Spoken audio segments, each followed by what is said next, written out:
Salut, j'espère que vous allez bien. Aujourd'hui on se retrouve pour une vidéo astuce rangement.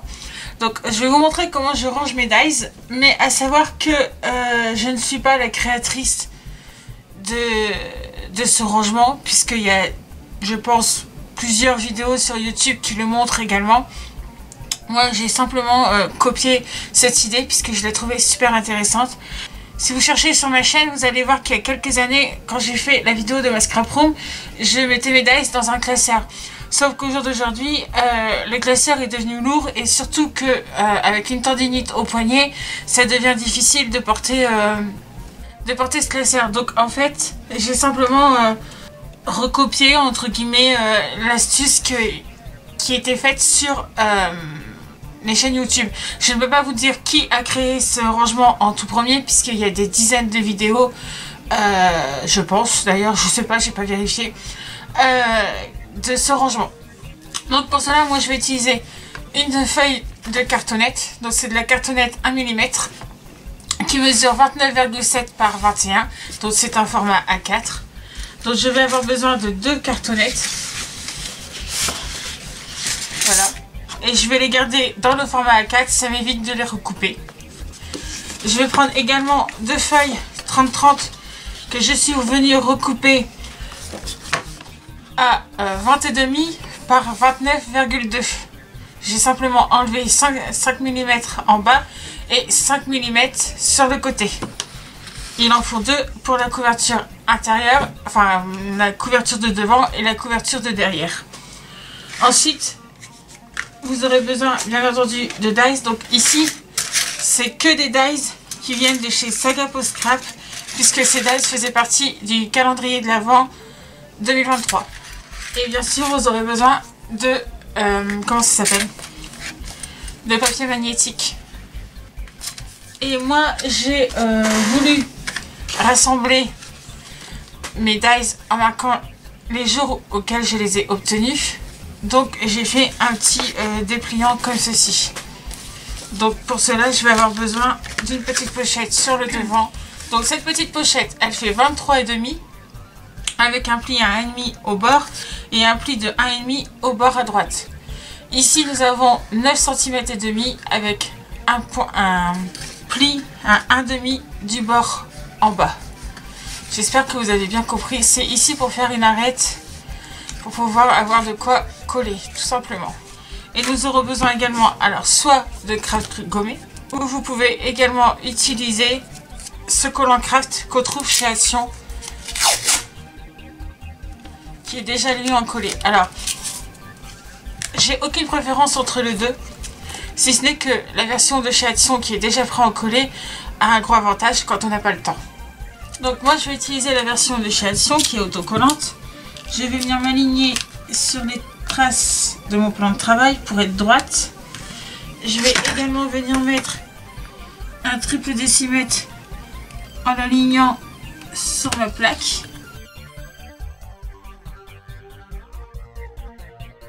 Et je vais prendre ma cartonnette, m'aligner avec ma règle et venir tout simplement la coller. Je vais faire pareil avec l'autre cartonnette, toujours en me servant de mon triple décimètre et en laissant la même distance. Si vous avez un doute, rien ne vous empêche de vérifier. Ici moi j'ai 4 mm et ici j'ai 4 mm. Une fois que ça c'est fait, on va enlever le triple décimètre.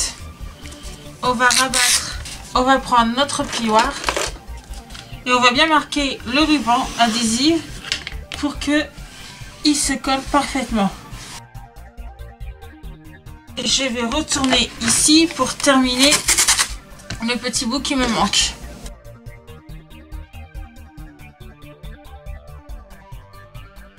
Je trouve que c'est assez lourd. Donc, en fait, je refais toujours un tour supplémentaire.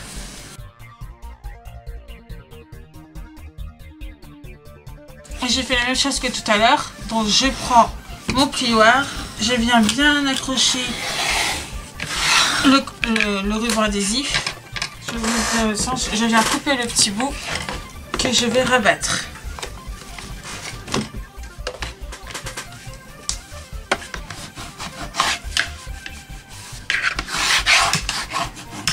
Je marque bien le pli du milieu. Et on a déjà notre base. Une fois qu'on a obtenu ceci, on va venir faire nos tranches. Donc pour cela, je vais prendre un morceau de collant. Je vais me mettre bien au bord. Et je vais venir le poser comme ceci. Bon, ici, je vais venir utiliser mon cutter pour créer des biseaux. Je n'ai pas assez appuyé. Donc, je vais le faire au ciseau, c'est pas grave. Là, on obtient un petit biseau qu'on va rabattre ici et qu'on va rabattre au-dessus ici. Alors pour ça, moi je le tire et je viens appliquer à l'aide de mon plioir sur la tranche. Je fais ça sur tous les côtés. Donc je vais faire ça hors vidéo. Et voilà, notre première partie est terminée. Donc on va mettre ça de côté et on va prendre un massicot. Si vous n'avez pas de massicot, vous pouvez très bien le faire à la main. Ici, moi j'ai le massicot de Action. C'est un très vieux massicot que je garde juste pour ce genre de découpe. Donc ici, on va couper notre papier magnétique à 20,5. Donc pour ça, utilisez toujours une très vieille lame, puisque sinon ça va abîmer votre lame en cours. Donc on va couper à 20,5.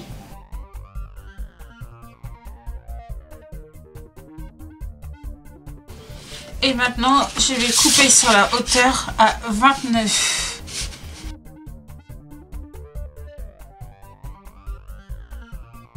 Et je vais faire ça aussi avec la deuxième.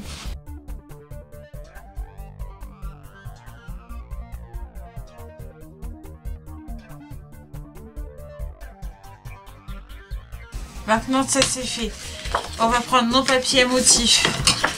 Ici, moi je vais enlever les petits minouches parce que mon massicot commence à faire des petits minouches. Ça veut dire que la lame n'est plus très affûtée. Voilà, les petits minouches sont partis. Et on va venir coller notre papier à motif directement sur notre couverture de devant.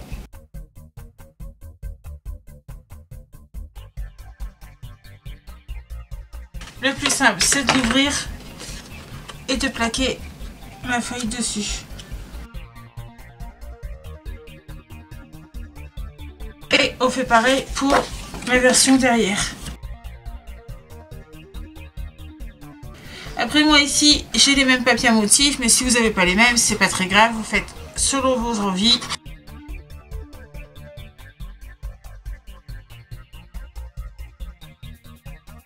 Ici moi je vais prendre les morceaux de ce papier pour faire ceci. Je vais mettre de la colle sur mes arêtes. Pour bien étaler ma colle, je vais utiliser un pinceau à make-up en silicone.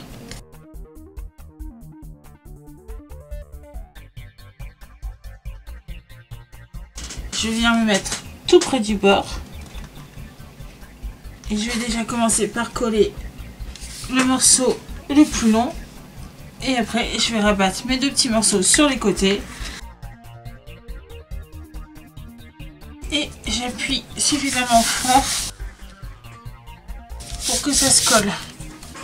Alors, ici, moi, j'ai fait tout simple. Mais vous, si ça vous dit, vous pouvez faire un arrondi au niveau de l'ouverture de la pochette. Faire un arrondi si vous voulez. Ou si vous voulez pas mettre de pochette...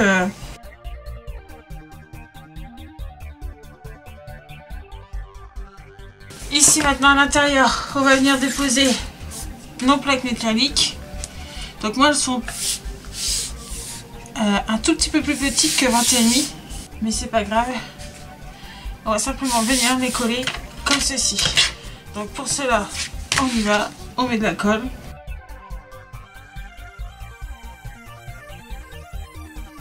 Je ne sais pas si c'est mes plaques magnétiques qui sont de mauvaise qualité, et ça c'est très probable, Mais du coup je préfère mettre un peu plus de colle pour être sûr qu'elle colle correctement, puisque sinon les dies vont finir par la décoller.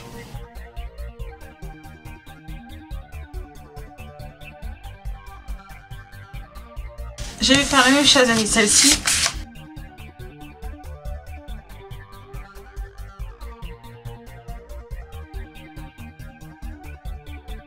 Donc voici ce qu'on obtient. Notre petit livret est terminé. Moi ce que je vais faire, c'est que je vais poser des petits scratchs. Donc ici je vais les monter les uns sur les autres comme ceci, et je vais remettre ma petite protection et je vais prendre mes ciseaux et couper simplement en deux. Je vais en mettre un demi vers le haut et je vais mettre l'autre demi vers le bas.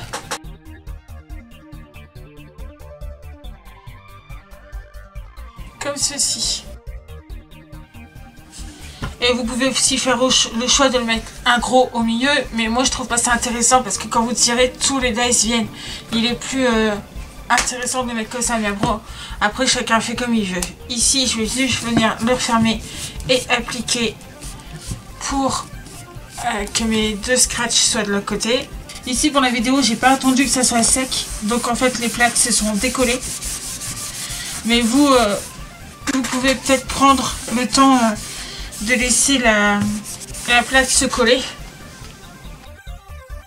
Ensuite il ne restera donc plus qu'à mettre nos dies.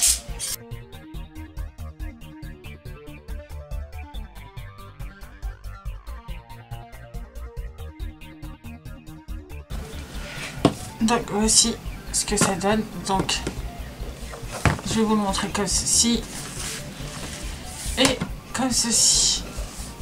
Ça se referme correctement et ça s'ouvre simplement. Donc ici je vais venir mettre le petit récap et je vais venir coller le logo de Saga Peau Scrap. Donc je suis venue coller le logo de chez Saga Peau Scrap. Je vais vous montrer que si je le tiens juste à un doigt, il ne bouge pas. Là je l'ai fait tomber, mais il ne s'ouvre pas, donc les scratchs tiennent très bien. Et au niveau de l'ouverture, voilà, il n'y a aucun dice, qui tombe. Donc de ce niveau là, c'est nickel. Alors ici j'ai la version avec 2 pages seulement, dans un format A4. J'ai aussi la version A4 mais avec 3 pages. Donc la première, deuxième, 3 pages. Ça se construit exactement de la même manière que celui que je vous ai fait en tuto, sauf que il faudra prévoir en compte que si vous faites un 3e volet, il va falloir forcément décaler un peu plus au niveau du collage pour pouvoir vous permettre de rabattre. Donc ici j'en ai un autre que j'ai fait pour le calendrier Saga Peau Scrap. Il est également en A4 et avec 2 pages. Mais la différence ici, c'est qu'on est sur une cartonnette de 3 mm. Donc ça marche très bien, mais il est plus lourd.